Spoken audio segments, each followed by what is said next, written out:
Nature decided to hit the reset button on humanity, but the new version of life came with fur, feathers, and horns. In a clinical ward where silence once reigned, the air was shattered by the cries of infants that looked nothing like their parents. They were hybrids, biological riddles with the features of both humans and animals. This eerie phenomenon coincided with the global eruption of the H5N9 virus, a terrifying plague that turned the world's population into a collection of trembling, doomed souls. Within months, 3 billion people were wiped off the map, and the structures of civilization crumbled into the dust of the apocalypse. Terrified survivors were left with a haunting question: did the virus create these hybrid children, or did the arrival of the beast folk bring the plague? Seeking a scapegoat, extreme innocent hybrids. Fearing for his son's life, a father fled deep into the untouched wilderness of Yellowstone National Park. His son, Gus, was a rare sight, a young boy crowned with a pair of delicate deer antlers.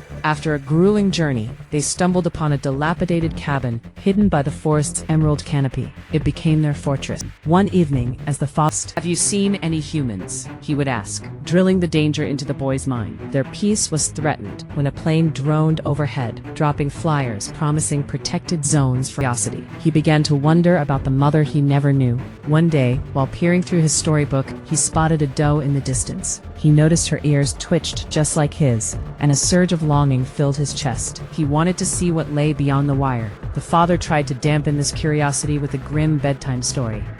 Gus found a trail of deer tracks, leading to a gap in the fence. He followed them, convinced the doe was his mother. He took a single trembling step past the boundary. The world didn't end. The sky was beautiful, and the air was sweet, until a low guttural growl vibrated through the trees. "What did I tell you? What did I?" Finally found them. One shadow crossed the threshold, and the fortress of silence was shattered by the sound of a human voice. The father froze and blinked. The stranger claimed he was only looking for his sister, but the secret sanctuary was a secret no more. Terrified for his son, the father hurried Gus into the storm cellar. "Don't come out," he whispered, his voice trembling. "Not unless you see me. Do you understand?" He tied a piece of the viral cloth to his broom, a desperate biological weapon for a desperate man, and disappeared into the forest, now a hall of horrors. He squeezed his eyes shut and pulled his slingshot taut, praying for a miracle. When he opened them, his father was there, staggering through the clearing. Gus collapsed into his arms,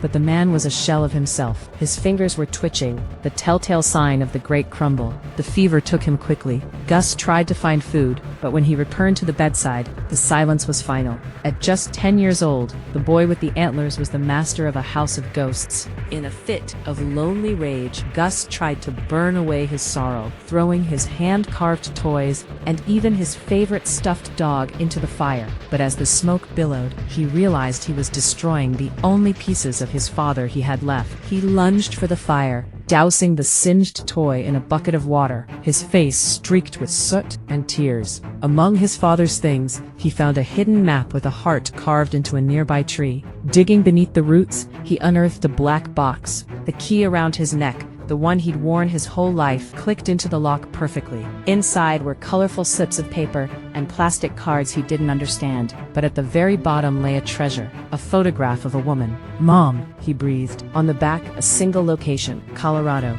A spark of hope ignited. If his mother was out there, he had to find her. He spent days prepping, building a small raft, and packing his meager supplies for the long trek. But the world outside the wire was ready for him. Just as he reached the edge of his known world, he saw something bright on the forest floor. A candy bar. He'd never seen one, but the scent was intoxicatingly sweet. As he reached for a second piece, the air hissed. An arrow thudded into the trunk, inches from his head. The hunt had begun. Gus turned to bolt, his ears pinned back in terror. He watched through a crack in the floorboards as the giant black man entered. Gus's traps were like toys to this man. He bypassed them with the bored ease of a professional. "I know you're in here, little..." Gus didn't buy it. He'd seen the weapons. Yet the man didn't attack. He simply sighed, picked up a wrench, and fixed a leaking pipe in the kitchen before turning to leave. "Wait!" Gus shouted as the giant reached the door. The man looked back, his expression stern. "Don't leave these woods, kid. Out there, people won't see a boy. They'll see a trophy they can chop up for cash." But the image of his mother burned in Gus's mind. He couldn't stay in a graveyard of memories anymore. As the big man